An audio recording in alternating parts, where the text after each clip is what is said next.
अब मैं जो कुछ टाइम से ट्रेंड देख रहा हूँ, एनआरआईज़ जो हैं वो इंडिया के अंदर I am sure I have seen Gurgaon के अंदर बहुत पैसा इन्वेस्ट कर रहे हैं। हम्म, यूएस के अंदर काफ़ी अभी रिसेशन की बातें चल रही हैं, इलेक्शन आने वाले हैं, आगे क्या होने वाला है कुछ नहीं पता।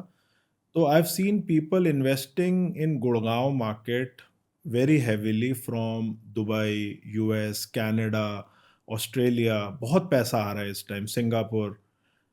तो आपने भी ऐसा कोई ट्रेंड देखा है and what have you seen in the NRI market? वहाँ पे अभी क्या चल रहा है? देखिए काफ़ी एनआरआई गोवा ले रहे हैं। ओके। और वो इसलिए ले रहे हैं क्योंकि एक they want to be connected to Delhi, sorry to to India.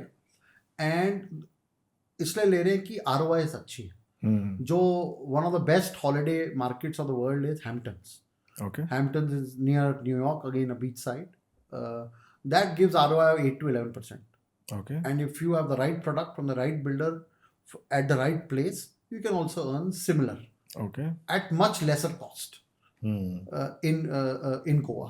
Okay. So NRIs who want to invest in India and who want that their capital appreciation and the rental return they get helps them to hedge the dollar appreciation or the rupee weakening, they invest in Goa with the one thing in mind कि अगर मैंने India shift करा, जब भी मैं India आऊंगा मैं गोवा रहूंगा। ओके। तो वो बहुत अच्छा ट्रेंड है।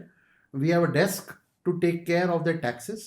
एनआरआईज के टैक्सेस बेचने में और खरीदने में डिफरेंट है बहुत और डिफरेंट है। बहुत कुछ चेंज होता रहता है। So we have a very very good tax consultant on our panel who takes care of, again, if he comes for us on a query to sell or buy, we say first you understand the taxes, या बहुत then important selling है। is much easier.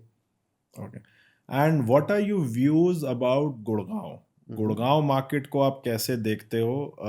आपकी expertise south Delhi और गोवा है, but Gurgaon के लिए आपका क्या व्यू है, अनबायस्ड? कैसे आप गुड़गांव को कैसे देखते हो? The Gurgaon, I feel, is a growth market. Okay. It has seen a lot of people now buying as a place to reside.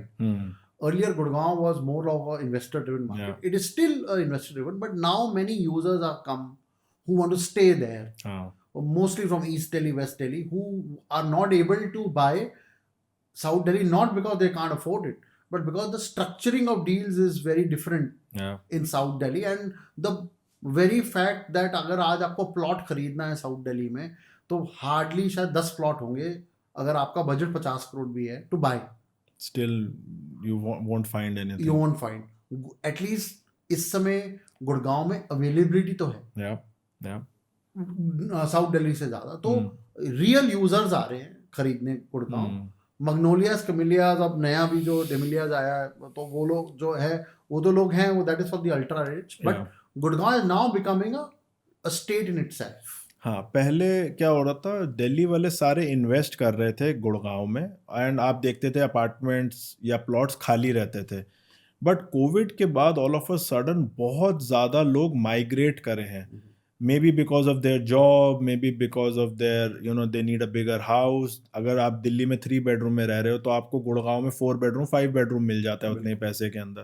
तो अभी बहुत सारी माइग्रेशन हुई है एंड क्योंकि हमने सिर्फ गुड़गांव किया है तो हमें बड़ी लिमिटेड सी नॉलेज है। तो दिल्ली वाले, अभी साउथ दिल्ली वाले इन्वेस्ट नहीं करते गुड़गांव में? कर रहे अभी भी हमारे एक क्लाइंट है, ही फील्स कि गुड़गांव में अभी 3.5-4 लाख रुपए जो रेट है वो स्टिल चीपर है देन बाइंग इन दिल्ली। दिल्ली में आज एवरेज, साउथ दिल्ली में एटलीस्ट एवरेज रेट 7 से 8 लाख रुपए है, गोइंग अप टू 15 lakhs।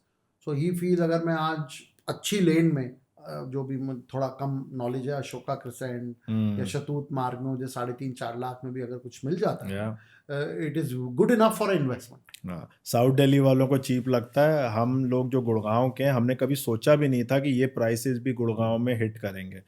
हमारे लिए तो जब गुड़गांव 1 लाख रुपए गज हुआ था तो हमें लगा था शायद हो गया, गुड़गांव का सीलिंग रीच हो गई है। बट जैसे जैसे दिल्ली से पैसा आता जा रहा है, प्राइसेस तो अभी कहीं भी नहीं रुक रहे। Absolutely.